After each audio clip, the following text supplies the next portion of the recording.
মুহাম্মদ রাসূলুল্লাহ সাল্লাল্লাহু আলাইহি ওয়াসাল্লাম খুব ভালো করে বোঝেন।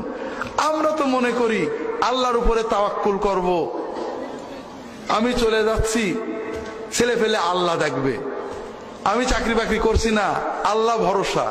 এরকম তাওয়াক্কুল আছে নাকি আমাদের দেশে? আছে। আর এই তাওয়াক্কুলের জন্য দায়ী হুজুরেরা আমরা। কারণ আমরা যত ওয়াজ করি সব পীর বুজুর্গদের গল্প, ঠিক না? অমক হুজুর 40 বছর জঙ্গলে তাহাজ্জুদ পড়েছে, সারা রাত দাঁড়িয়ে থেকেছে, ঈশান নামাজের ওযুতে ফজরের নামাজ পড়েছে, সারাদিন রোজা রেখেছে, আর সন্ধ্যের সময় জান্নাতের রুটি পেয়েছে। আর মুসলমানরা কি খুশি, সুবহানাল্লাহ। ভাই এটার নাম ইসলাম নাকি? শুধু হেসেন না ভাই।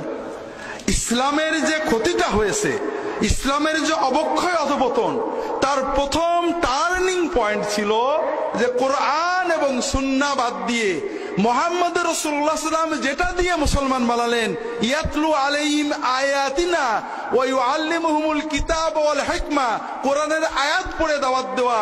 মুসআব ইবনে উমাইর যেটা দিয়ে দাওয়াত দিয়েছেন, মুহাম্মদ রাসূলুল্লাহ সাল্লাল্লাহু আলাইহি ওয়াসাল্লাম যেটা দিয়ে দাওয়াত দিয়েছেন, হে আরবের বর্বর মানুষদের হৃদয় জয় করেছেন। হিকমা সুন্নাত আলোচনা না করে, কোরআন শিক্ষা না দিয়ে আমরা গল্প দিয়ে মুসলমানদের নসিহত করতে চাই। হাজরিন, এই গল্পগুলো আমরা কোনো ওলি আল্লাহদের বিরুদ্ধে বলছি না, ভুল বুঝেন না। ভুল বোঝা অথবা ভুল না বুঝেও অপব্যাখ্যা করা এটা আমাদের অভ্যাস। বুজুর্গদের নামে যে গল্পগুলো, এগুলো অধিকাংশ মিথ্যা, কোনো সনদ নেই। আর আল্লাহ কোরআনে মুহাম্মদ সাল্লাল্লাহু আলাইহি ওয়াসাল্লাম এবং সাহাবীদেরকে মডেল বানিয়েছেন, পরের বুজুর্গদের মডেল বানাননি। তারা আমাদের মহব্বতের পাত্র, অনুসরণের পাত্র না। দুটো গল্প বলি, আমি বিভিন্ন জায়গায় বারবার বলার চেষ্টা করি, একটু আপনাদের চোখটা খোলার জন্য। আশিকে রাসূলের মডেল কে? ওয়াইস কারনী রাহমাতুল্লাহ আলাইহি, ঠিক না? তার গল্প শুনেছেন? তিনি কি করছিলেন? দাঁত ভেঙে ফেলছিলেন। উহুদের যুদ্ধে রাসূলুল্লাহ সাল্লাল্লাহু আলাইহি ওয়াসাল্লামের দাঁত ভেঙে যাওয়ার খবর পেয়ে উনি কোন দাঁত ভেঙেছে বুঝতে না পেরে একটা একটা করে সবগুলো দাঁত ভেঙে ফেলছিলেন, ঠিক না? সাহাবীরা কি দাঁত ভাঙছিলেন? তাহলে বড় আশেক ওয়াইস কারনী রাহমাতুল্লাহ আলাইহি, সাহাবীরা তো না। কি করে হলো? তারা তো দাঁত ভাঙেননি। খুব ভালো করে বোঝেন, ভালো করে বোঝেন। গল্প আজীবন শুনেছেন, গল্পের হাকিকত বোঝেন। আমার পীর ও মুর্শিদ ফিলিস্তিনে যুদ্ধ করতে গেছে দাজ্জাল বাহিনীর বিরুদ্ধে। খবর আসলো দাজ্জাল বাহিনীর গুলি লেগে আমার পীর ও মুর্শিদ শহীদ হয়ে গিয়েছেন। আমি তার আশেকে পাগল হয়ে নিজের পিস্তল নিজের বুকে দিয়ে গুলি নিয়ে আমিও শহীদ হয়ে গেলাম। আমার পীর যে জান্নাতে যাবেন, আমিও সেই জান্নাতে যাব, ঠিক না ভাই? হবে না? আমার কাছে খবর আসলো ইহুদিদের গুলি লেগে হুজুরের দাঁত ভেঙে গেছে, আমিও সঙ্গে সঙ্গে হাতুড়ির বাড়ি দিয়ে নিজের দাঁত ভেঙে ফেললাম। ইহুদির গুলিতে, শত্রুর গুলিতে দাঁত ভেঙে আমার হুজুর যে পরিমাণ সওয়াব পেয়েছেন, নিজের হাতুড়ির বাড়িতে নিজের দাঁত ভেঙে আমিও সেই পরিমাণ সওয়াব পাবো, ঠিক না? কি পাবো? কিছুই না, নগদ গুনাহ পাবো। কি পাবো? নগদ গুনাহ। হারাম। যে কোনো মানুষের আশেকে, নবীর আশেকে, অলির আশেকে, যে কোনো দাবিতে যদি কেউ নিজের দাঁত নিজে ভাঙে, নিজের হাত নিজে কাটে, তাহলে সওয়াব হবে না গুনাহ হবে? যদি বেহাল হয়ে অচেতন হয়ে কিছু করে, সওয়াবও হবে না, গুনাহও হবে না। ওয়াইস করেনি, কখনোই এই অন্যায় কাজ করেননি। এটা বানোয়াট গল্প। আর এই বানোয়াট গল্প দিয়ে আমরা ইসলামের নামে কি শেখাচ্ছি? ইসলাম কি দাঁত ভাঙার মডেল নাকি? সাহাবীরা কি নবীজির দাঁত ভাঙে শুনে প্রত্যেকে বসে দাঁত ভাঙছে নাকি? না, এর নাম ইসলাম নয়। সাহাবীরা কি করেছেন? মদিনায় একজন অসুস্থ সাহাবী শুয়ে আছেন, খবর এসেছে মুহাম্মদ সাল্লাল্লাহু আলাইহি ওয়াসাল্লাম শহীদ হয়ে গিয়েছেন, নিজের তরবারিটা বের করে নিয়েছেন, নিয়ে নিজের বুকে মেরে নিয়েছেন নাকি?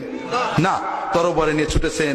যে কাফেরেরা আমার নবীকে শহীদ করেছে, ওই কাফেরদের বিরুদ্ধে শেষ রক্তবিন্দু পর্যন্ত লড়তে লড়তে মরবো, তিনি লড়াই করতে করতে শহীদ হয়ে গিয়েছেন। এর নাম হলো আশিকে রাসূল। রাসূলুল্লাহ সাল্লাল্লাহু আলাইহি ওয়াসাল্লাম দাঁত ভেঙেছে, সাহাবীরা দেখেছেন, প্রত্যেকে হাতুড়ি নিজের দাঁত ভাঙছেন নাকি? না, প্রাচীর হয়ে দাঁড়িয়ে গেছেন নবীজির চারপাশে। শত শত বৃষ্টির মতো তীর আসছে নবীজিকে হত্যা করার জন্য। দাঁড়িয়ে তারা পাঁচিল দিয়ে নিজের দেহকে ঢাল বানিয়েছেন, মানব ঢাল, হিউম্যান শিল্ড। নিজের দেহে শত শত তীর লাগিয়েছেন, রাসূলুল্লাহ সাল্লাল্লাহু আলাইহি ওয়াসাল্লামকে রক্ষা করেছেন। এইটা হলো আশিকে রাসূল। কথা বোঝেননি? যে গল্প আমরা শোনাই এটা কি অনুকরণীয় না? ঘরে বসে নিতে দাঁত ভাঙা যায় নাকি? এটা কি ইসলামের কোন নির্দেশিত রিকমেন্ডেড কাজ না। তাহলে এই গল্প আমাদের ইসলাম বিরোধী চেতনা তৈরি করছে, আমাদেরকে চমৎকৃত করে, সুবহানাল্লাহ বলতে পারি, কিন্তু এটা কোনো মডেল না, এটা বানোয়াট কথা। আল্লাহর ওলি হওয়ার মডেল ইব্রাহিম ইবনে আদহাম, জানেন না? তিনি আল্লাহর ওলি হওয়ার জন্য সাধনা করতেন। তিনি রাজা ছিলেন, রাজপ্রাসাদে বসেই আল্লাহর জিকির, ওজিফা, রিয়াদত, মুরাকাবা করতেন। একদিন প্রাসাদে শুয়ে আছেন, ছাদের উপরে খটখট করে, এই ছাদে কে? ছাদের থেকে নাকি আওয়াজ আসলো, আমি খিজির। তো হুজুর আপনি কি করেন? আমি উট খুঁজি। সে কি কথা, ছাদের উপরে কি উট পাওয়া যায়? আপনি কি পাগল হলেন? তো তুমি কি পাগল নাকি? রাজবাড়িতে শুয়ে কি আল্লাহ পাওয়া যায় নাকি? উনি তো চিন্তা করলেন তাই, রাজবাড়িতে শুয়ে আল্লাহ পাওয়া যাবে না। উনি রাজত্ব ছেড়ে জঙ্গলে যে আল্লাহর ওলি হয়ে গেলেন। আমরা বিরাট সুবহানাল্লাহ বলে ফেলি, বা এটার নাম ইসলাম নাকি? রাজপ্রাসাদে বসে আল্লাহর ওলি হওয়া যায় না? আবু বকর, ওমর, ওসমান, আলী রাদিয়াল্লাহু তাআলা আনহুম আল্লাহর ওলি ছিলেন না? জঙ্গলে না রাজবাড়িতে থেকেই? ইমাম আবু হানিফা, আমার বইটা পড়বেন, আল ফিকহুল আকবার, আবু হানিফার তার ব্যাখ্যা। ইমাম আবু হানিফার জীবনী লিখেছে, দেখবেন উনি এত ধনী ছিলেন, এত বড় ব্যবসায়ী ছিলেন যে উনি যখন রাস্তায় বেরোতেন ওই রাস্তার ওই মাথা থেকে ওনার গায়ের আতরের খুশবু পাওয়া যেত, এত দামি আতর পড়তেন। আল্লাহর ওলি ছিলেন না? খড়ম পরে বেড়াতেন নাকি? ছিঁড়া কাপড় পরে বেড়াতেন? বস্তা পড়তেন নাকি? তাহলে ইব্রাহিম আদহামের গল্প বলে আমরা কি ইসলাম শিখাচ্ছি, না ইসলাম সম্পর্কে বিভ্রান্তি জন্ম দিচ্ছি?